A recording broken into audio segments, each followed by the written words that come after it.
सूफी संत ख्वाजा मोइनुद्दीन चिश्ती दरगाह वाला अजमेर आज भी 1992 के उस खौफनाक मामले को याद कर शहर उठता है जब शहर की 100 से ज्यादा लड़कियों को ब्लैकमेल कर उनके साथ रेप किया गया। आज इस मामले में पॉक्सो कोर्ट ने बाकी 6 आरोपियों को दोषी मानते हुए आजीवन कारावास की सजा सुनाई। अदालत ने नफीस चिश्ती, नसीम उर्फ टार्जन, सलीम चिश्ती, इकबाल भाटी, सोहेल गनी और सैयद अमीर हुसैन सहित हर एक आरोपी पर 5-5 लाख रुपए का जुर्माना भी लगाया।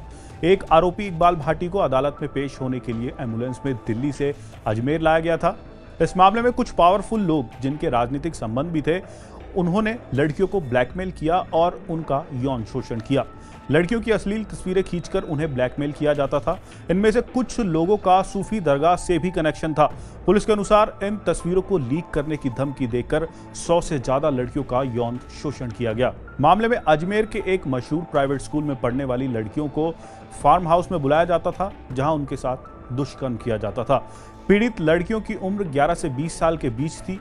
आज जानते हैं कि आखिर कैसे इस पूरे ब्लैकमेल कांड को अंजाम दिया गया और किस तरह इसका खुलासा हुआ। ये मामला तब सुर्खियों में आया जब अप्रैल 1992 में एक लोकल पत्रकार संतोष गुप्ता ने इस पर रिपोर्ट की। इस घटना से जुड़े कुछ मामले अदालत में अभी भी चल रहे हैं। यौन शोषण का ये घिनौना काम कई सालों से चल रहा था, जो 1992 को खत्म हुआ। स्कूल और कॉलेज जाने वाली लड़कियों को बहला फुसलाकर दूर दराज वाली जगह पर ले जाया जाता था, जहां एक या उससे ज्यादा लोगों ने उनका बार बार यौन उत्पीड़न किया। पुलिस के अनुसार एक लड़की का इस्तेमाल उसकी दोस्तों को इस जाल में फंसाने के लिए किया जाता था और फिर करते करते ये दुष्कर्म का एक जाल बन गया। फिर सभी लड़कियों को उनकी आपत्तिजनक तस्वीरें दिखाकर चुप रहने के लिए ब्लैकमेल किया गया, जो बलात्कारियों ने अपराध करते समय खींची थी। इसका खुलासा तब हुआ जब एक फोटो लैब ने कुछ तस्वीरें लीक कर दी। इस लैब में लड़कियों के आपत्तिजनक तस्वीर डेवलप किए जा रहे थे। संतोष गुप्ता ने स्थानीय अखबार के लिए इन लीक तस्वीरों के साथ खबर को ब्रेक किया। वह किसी तरह इन तस्वीरों को हासिल करने में कामयाब रहे। मीडिया रिपोर्ट के मुताबिक राजस्थान के रिटायर्ड डीजीपी ओमेंद्र भारद्वाज ने 2018 में बताया, आरोपी सामाजिक और आर्थिक रूप से बहुत पावरफुल थे। इसी के चलते पीड़ित लड़कियों को आगे आने और गवाही देने के लिए राजी करना और भी मुश्किल हो गया था। लंबी जांच के बाद कुल 18 लोगों पर आरोप लगाए गए। उनमें से कुछ प्रभावशाली खादिमों के परिवारों से थे, जो दरगाह में सेवा करते हैं और खुद को सूफी संत के असली सेवादारों के वंशज बताते हैं। इन 18 लोगों में सबसे बड़ा नाम फारूक और नफीस चिश्ती का था। ये दोनों यूथ कांग्रेस नेता और लोकल सेलिब्रिटी जैसे थे, जो इस छोटे से शहर में अपनी पावर और पैसे की हनक में रहते थे। गुप्ता का कहना है कि इस रसूख का इन लोगों ने फायदा उठाया और खुलेआम दिखावा किया, जिससे उन्हें लड़कियों को फंसाने में मदद मिलती थी। ये लोग पहले जवान लड़कियों को तैयार करते थे और फिर उन्हें शिकार बनाते थे। बताया जाता है कि फारूक ने ही सबसे पहले अजमेर के सोफिया सीनियर सेकेंडरी स्कूल की एक लड़की को अपने जाल में फंसाया और उसकी अश्लील तस्वीरें खींच ली। बाद में अदालत ने उसे मानसिक रूप से अस्थिर घोषित कर दिया।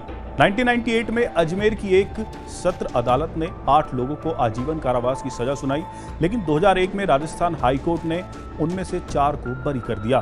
2003 में सुप्रीम कोर्ट ने बाकी 4 दोषियों मोइजुल्ला उर्फ पुत्तन, इशरत अली, अनवर चिश्ती और शमशुद्दीन उर्फ मैराडोना की सजा घटाकर 10 साल कर दी। 6 लोग अभी भी मुकदमे का सामना कर रहे हैं और केवल एक आरोपी अलमास महाराज फरार है और माना जाता है कि वो अमेरिका में है। उसके खिलाफ सीबीआई ने रेड कॉर्नर नोटिस भी जारी किया है। एक बार जब इस पूरे मामले का खुलासा हो गया तो अजमेर में हिंसा और अराजकता फैल गई। विरोध प्रदर्शन के चलते शहर को 2 दिनों के लिए बंद करना पड़ा। ये खतरा पैदा हो गया कि कहीं ये मामला सांप्रदायिक रंग न ले ले, क्योंकि आरोपी ज्यादातर मुस्लिम थे और कई पीड़ित हिंदू थी।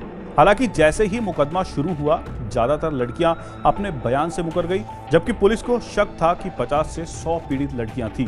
केवल कुछ ही गवाही देने के लिए आगे आई। उनमें से भी बहुत कम लोग ही अभी भी अपने बयान पर कायम हैं। इस मामले में 2003 में सुप्रीम कोर्ट के ऑर्डर के अनुसार दुर्भाग्य से गवाही के लिए पेश हुई कई पीड़ित मुकर गई। कोई भी उनकी इस मजबूरी को समझ सकता है कि वो गवाही क्यों नहीं देना चाहती, क्योंकि उससे उनकी पहचान भी उजागर हो जाएगी, जिसका असर उनका आने वाले जीवन पर पड़ता। राइटर अनुराधा मारवाहा ने इस मामले पर एक किताब भी लिखी है। उन्होंने 2018 में एक अखबार को बताया कि पीड़ितों के इर्द गिर्द इस तरह का सामाजिक कलंक फैल गया कि जिन संस्थानों में लड़कियां पढ़ती थी उन्हें भी खराब नजरों से देखा जाने लगा। मारवाहा पहले अजमेर में ही रहती थी। वे याद करती हैं, मेरी माँ ऐसी ही एक कॉलेज की वाइस प्रिंसिपल थी। मुझे याद है कि एक दिन वे रोते हुए घर आई और बताया कि एक पीड़ित लड़की ने आत्महत्या कर ली। ये मामला एक घाव की तरह था जिससे कभी भरा नहीं गया। संतोष गुप्ता इस मामले में पीड़ित के साथ हुई परेशानी का दोषी अधिकारियों को भी मानते हैं। उन्होंने कहा, शुरुआत से ही पुलिस ने लड़कियों को न्याय दिलाने के बजाय उन्हें रोकने पर ज्यादा ध्यान दिया, क्योंकि उनका मानना था कि इस घटना के कारण कानून और व्यवस्था की स्थिति बिगड़ सकती है। ऐसी खबरें पाते रहने के लिए हमारे चैनल मनी कंट्रोल को सब्सक्राइब करें।